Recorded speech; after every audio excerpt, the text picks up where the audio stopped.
Estamos há poucos dias, né? 2 semanas aí da eleição presidencial e segue dando bastante movimentação para o mercado, né? Principalmente agora que começou a acelerar toda essa história aí de Trump Trade e inflação e fiscal e todo esse cenário pressionando aí os indicadores americanos. Queria entender um pouco da sua visão, né?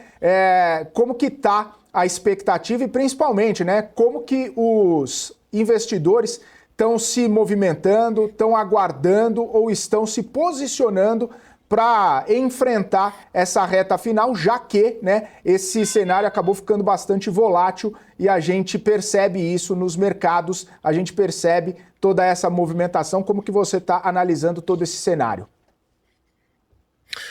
Faltando 2 semanas para a eleição e olhando o que nós temos de pesquisas que ainda dão um embate muito empatado, inclusive em estados decisivos, mas também olhando as casas de aposta e agora, como você bem citou, os ativos que se beneficiariam ou se prejudicariam com um ou outro presidente, a gente começa a ver um pequeno favoritismo do Trump e o mercado, inclusive, precificando a possibilidade de não só o Trump ganhar a presidência, mas como os republicanos terem maioria na Câmara e no Senado.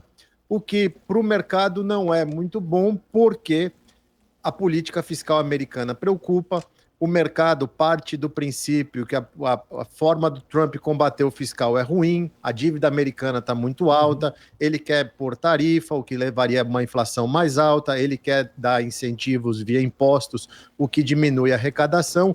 Então o mercado começa a olhar para tudo isso com aquela história de essa conta precisa fechar e pelo que esse cara está prometendo fazer, talvez não feche. A dívida americana, que é uma coisa que a gente fala exaustivamente aqui há muito tempo, preocupa, porque hoje ela está em 35 trilhões, já pega uma grande parte do orçamento para pagamento de juros, e a gente sabe que chega uma hora que tem que começar a cortar carne, e isso é ruim para um país. Então, a gente vai ver volatilidade, agora tem um porém, né, Felipe? Isso é o que o mercado acha, o que o mercado de apostas sinaliza e o que as pesquisas dizem. A gente já viu que nas 2 últimas eleições aqui nos Estados Unidos, tudo se decidiu na hora da urna. Então, tem que tomar um pouco de cuidado com isso. Porém, é importante frisar, o plano fiscal dos democratas, também da Câmara, não agrada o mercado que está extremamente preocupado com a dívida americana. Pelo menos isso está sendo endereçado tanto pelo mercado como pelos candidatos, uma coisa que chegou. Faz tempo que a gente fala e ninguém falava nada. Então, agora eles estão olhando com muita atenção para isso. Ô, Fábio, até destaco, né, uma fala do André Esteves, o chairman do BTG. Ele falou: agora nos Estados Unidos estão falando dessa questão fiscal, é parecido com o que está acontecendo aqui no Brasil, seja dívida bruta, dívida nominal, essa discussão, né, com os gastos mais exacerbados está ficando um pouco mais forte. A diferença é que no Brasil a gente não tem impressora de dólares, né? E os Estados Unidos, obviamente, tem essa impressora e pode acioná-la a qualquer momento. Tem os efeitos colaterais, mas enfim, eu queria entender um pouco da sua visão justamente por isso, né? O cenário brasileiro e americano, por mais talvez parecido que seja, não é parecido, né, o Fábio? A gente tem diferenças importantes aí entre o cenário de dívida americano e brasileiro, e aqui a gente tem cada vez mais preocupações, né? Olha, Felipe, eu trabalhei 10 anos na BTG, eu sou fã do time lá, Esteves, Salute e toda a turma que, para mim, foi a maior escola que eu tive na minha vida, mas o Esteves, ele tem que ser simpático, ele tem que jogar para todos os lados. Não dá para comparar a capacidade do governo americano e a seriedade do governo americano com o circo que a gente tem no Brasil, entendeu? A nossa situação é muito pior, inclusive porque nós somos Série B. A gente está comparando aí um Flamengo, Corinthians, Palmeiras, São Paulo, Botafogo com o Novo Horizontino. Não tem essa e não dá para levar a sério isso.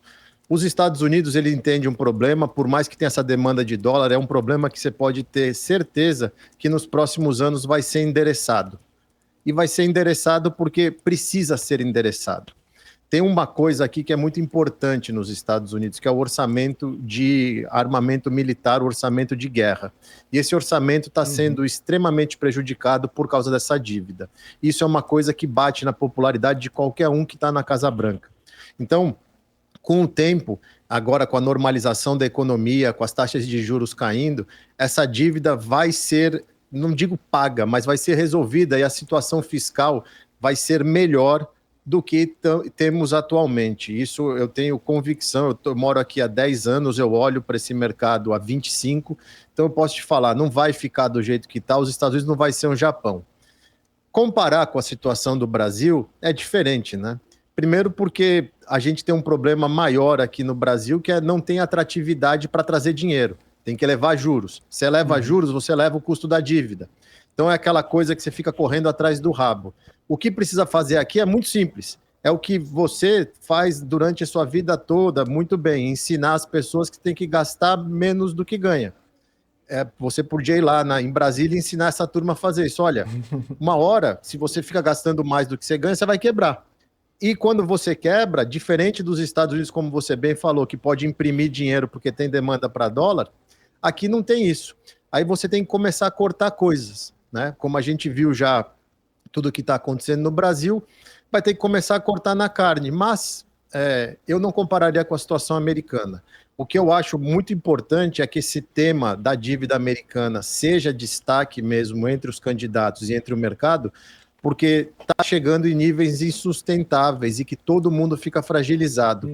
E para quem torce contra, a gente tem que lembrar uma coisa muito importante, Felipe.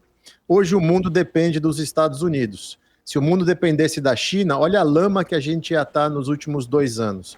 Então é bom torcer para os Estados Unidos começar a resolver isso, para ele poder sustentar o crescimento global como tem feito, senão vai ser muito pior, inclusive, para o Brasil.